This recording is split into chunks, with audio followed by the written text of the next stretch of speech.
Good morning বন্ধুরা, কেমন আছে? আশা করি ভালোই আছো। তো তোমাদের সামনে নিয়ে চলে এলাম একটা ছোট্ট মিনি ব্লগ নিয়ে।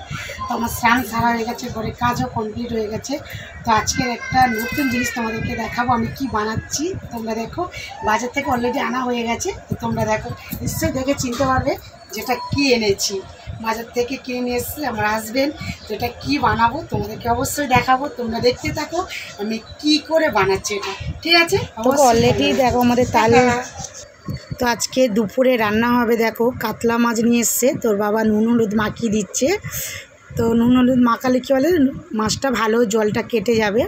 এটা মাছের তেল, যেহেতু বেগুন দিয়ে হবে বলে এই জন্য মাছের তেল নিচ্ছে। আর আমার মেয়ে দেখো একা একা মাছ ছাড়িয়ে খাচ্ছে। দেখো কাঁটা মাছ, তাও একা একা ছাড়িয়ে খাচ্ছে।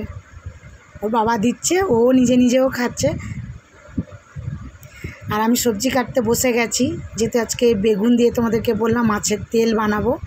আর মেয়ের এটা খাবার তৈরি হবে বলে কাটলাম।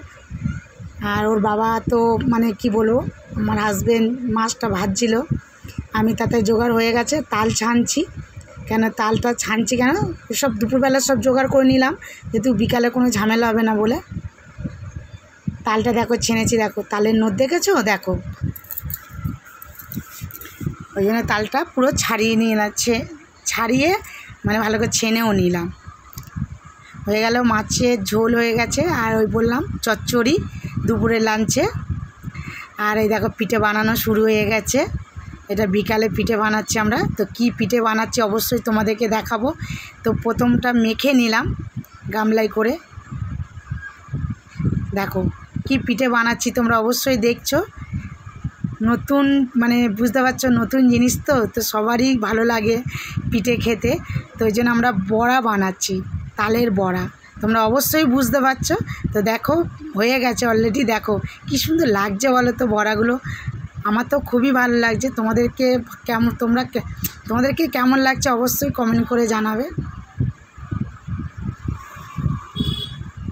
দেখো কি সুন্দর লাগছে, দেখো বড়াগুলো।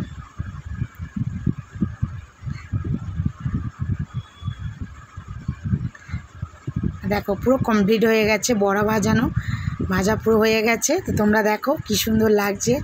আর বছরে একবার মানে সবার তো পিঠে খেতে ইচ্ছা করে। এবার তাল দিয়ে যে যেমন পারে যে তেমন বানিয়ে খায়। তো আমি তো প্রথম বড়া বানালাম, বড়া বানিয়ে খেলাম। এবার তোমাদের অবশ্যই ভালো লাগলে লাইক কমেন্ট সাবস্ক্রাইব করে দিও।